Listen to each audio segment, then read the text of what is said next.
My mindfulness journey. Hello, everyone. My name is Laurie O'Donnell, and I am a 50-year-old woman, mother, wife, professional, and student. I thought the best way to share my experience with mindfulness was to take you on a little journey of how mindfulness came to come into my consciousness and awareness.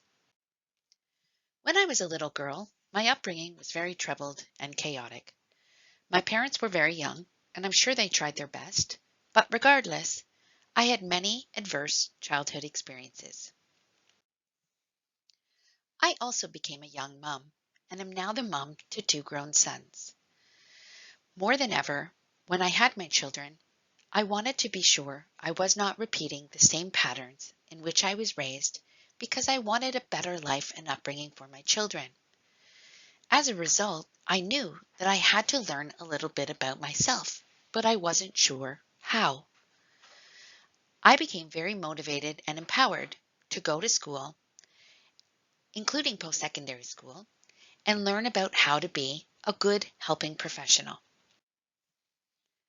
Through my helping profession, I started to learn and come into contact with information that taught me all about how trauma impacts health, specifically how trauma and adverse childhood experiences impact the nervous system as well as the brain.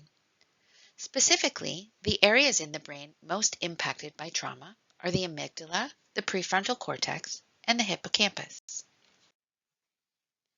Slowly over time in the profession, I started to notice dissonance between the types of supports and suggestions I made for others and my own practices in the day-to-day care of my own well-being and healing.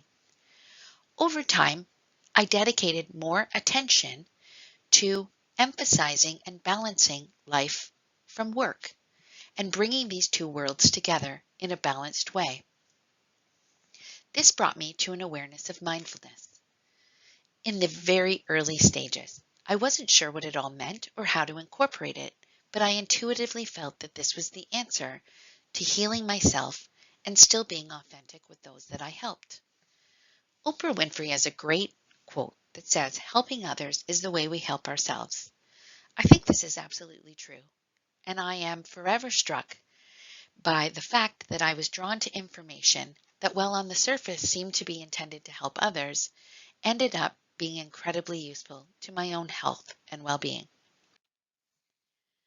Many professionals in my work were drawn to mindfulness-based stress reduction, and so I enrolled in a 9-week program in my community to learn what it was all about. Here in this program is where I really began to learn and understand that mindfulness is more than just meditation. We took part in mindfulness, sitting mindfulness, walking mindfulness and meditation, but also started to have discussions about how experiences can change the way we think and how mindfulness can really help us to become aware in present moment without judgment and on purpose. The very first book I read on mindfulness was Full Catastrophe Living by Jon Kabat-Zinn. What started to become a really cool connection for me was that over and over in the literature, not only was mindfulness science-based, but it also started to present evidence that mindfulness was helpful and restorative to the same parts of the brain that were negatively impacted by trauma. I also became very, very fascinated by the idea of neuroplasticity.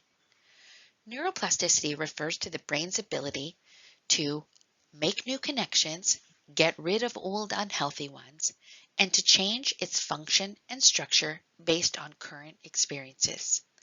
This was incredibly empowering to me and to the people that I work with, who often identify as victims or feel helpless to the negative events that have occurred in their lives. Over the years, this has helped to contribute to the full circle picture for me of my own wellness and understanding how the work I do has to be an authentic embodiment within my own life.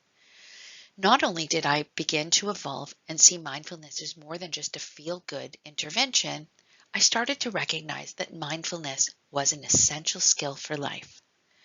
I also started to realize and connect mindfulness to the idea of ethics and how understanding how our brain thinks can change our value system and the way we perceive the world and the people around us. This ties very closely into the Indigenous medicine wheel and into Indigenous values, principles, and priorities such as reciprocity, interconnection, and stewardship of the land and of the people of the land. This is a very important part of my historical heritage. One of the professionals that I have incredible respect for and that embodies all of the salient aspects of mindfulness for me is Dr. Richard Davidson. Not only does Richard Davidson focus on the science of the brain and how mindfulness impacts it, he is also a big fan of neuroplasticity. He speaks a lot about the active act of neuroplasticity and choosing to make intentional changes in our brain through the act of mindfulness and meditation. His quote, "Our brain is continuously being shaped. We can take more responsibility for our own brain by cultivating positive influences," again, strengthens that empowerment that I think is so important in the field of mental health and well-being. In addition, Richard Davidson talks a lot about how mindfulness is an ethical framework, and I think this is incredibly important, especially to dispel any of the myths about mindfulness that see this as hippy-dippy or only about sitting in the woods and meditating. When our group decided that we were going to do a mindfulness app review for our project, it only made sense that we relied upon the science and reputation of Dr. Richard Davidson. Dr. Richard Davidson has developed the Healthy Minds program, which is an app that is free to users and is available on iPhone or Android. The Healthy Minds framework focuses on awareness, connection, insight, and purpose, whereas traditional mindfulness apps only focus on awareness primarily. Thank you for listening. I am hopeful that you will consider my review of the Healthy Minds program app as something that may be useful to your own mindfulness practice. Thank you.